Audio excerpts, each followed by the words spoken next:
Former President Trump now facing new charges in the special counsel's classified documents investigation in Florida. A third person has also been indicted in the case. Now, these are the charges. The ones listed at the bottom accuse the former president of conspiring to erase surveillance footage from his Mar-a-Lago resort. Trump maintains his innocence and says that he will be vindicated.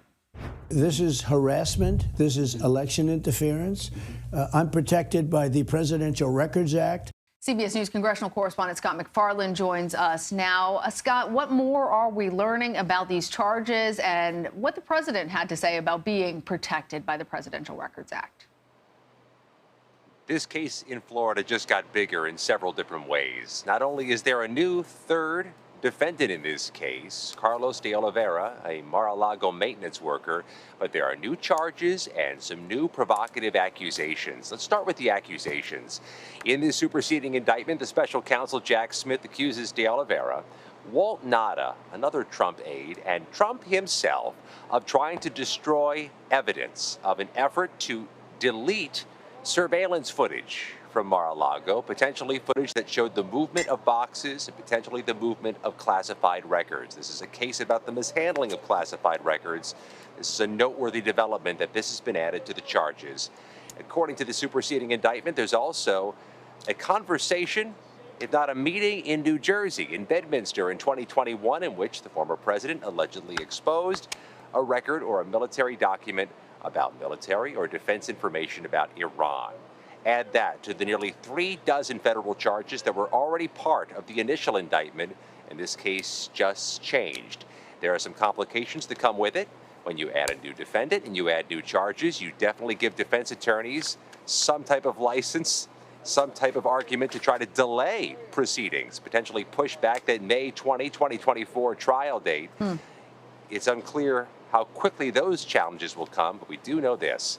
Carlos de Oliveira, the third defendant in the first ever federal prosecution of a former president, appears in court in Miami, 10:30 a.m. Miami time, Monday morning.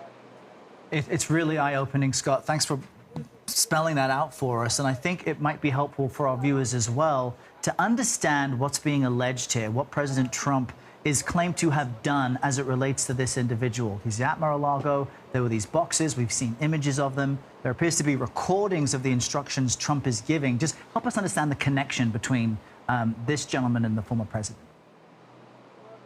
What prosecutors have been arguing ever since this case was posted in June is that former President Trump not only had classified materials after his presidency ended and had them in his private residence in Mar-a-Lago, but that he mishandled them and potentially exposed some of America's deepest and most impactful secrets. What we have in the two co-defendants are lower-level aides or staffers who are aligned or associated with Mar-a-Lago.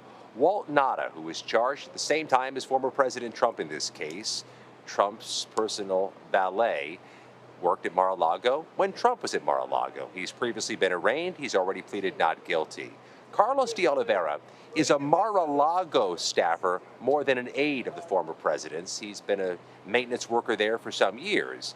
According to the superseding indictment, de Oliveira asked another employee at Mar-a-Lago to delete the surveillance video. According to the superseding indictment, de Oliveira said to do so because the boss wants the video deleted. He has not yet entered a plea in his case. Again, his first court appearance is Monday, nor would his defense attorney comment when asked by CBS News, but you get a sense of a growing case in what is already necessarily an historic case, the first ever federal prosecution of a former U.S. president. Now, Scott, we were expecting to be talking to you instead about an indictment coming on another case. Do we have any information on if an indictment will be handed up by the grand jury in the special counsel's investigation into the January 6th attacks? That's why we are here at the Washington, D.C. federal court, because earlier this week, a grand jury investigating efforts to overturn the 2020 elections, investigating that other part of special counsel's Jack Smith's probe, was in the courthouse, moving about, potentially hearing witnesses, potentially hearing arguments. That grand jury has not appeared here as the afternoon began, which reduces the likelihood that an indictment comes before this week ends in this second Jack Smith grand jury investigation. But here's what we know about that investigation. It has led to the remarkable moment in which the special counsel sent a target letter to former President Trump, which is indicative of looming, if not imminent, federal charges in the January 6th probe against Donald Trump. But the timing remains far from clear. Without the grand jury in the building, it's less likely an indictment would happen. In the federal system, when you charge a felony, a grand jury must do so. A prosecutor can't do so singularly. So the appearance or the presence of the grand jury is pivotal. All right, Scott MacFarlane, thank you. Joining us now for more on the legal impact of this case is CBS News legal contributor Jessica Levinson. Jessica, always great to see you. If we're seeing you, it means someone's in a pickle. And that's an understatement, right? Talk to us about how serious these new charges are against the former president, because we're not just speaking about the possession of classified documents, it's the destruction. Help us understand the severity. You know, there's that old adage, it's not the crime, it's the cover-up. And the superseding the superseding indictment is so much about the cover-up, the alleged cover-up. In fact, it's about a cover-up of a cover-up. So as Scott MacFarlane laid out, what we're talking about here is in the original indictment, there were allegations that the former president told employees either to move the documents that the federal government was looking for, or to remove some of those documents, just to hide them before federal investigators could come and look for them. Now what we have is him trying to allegedly cover up that crime and erase the video surveillance that was allegedly would show documents being moved or documents being removed entirely. And that's very serious, not just legally, but because it adds, I think, intuitively for the jury, when they hear the story, it adds to the idea of, if you did nothing wrong, why are you trying to erase video surveillance footage? This adds to a very consistent narrative that special counsel Jack Smith is telling of the former president knowing that he was engaging in wrongdoing. When it comes to proving corrupt intent, that's always a high threshold for prosecutors. But I think much of what's in this superseding indictment will really help the prosecution to clear that threshold. But Jessica, why are these additional charges, being filed against Trump now, following his indictment? Why weren't they part of the original indictment?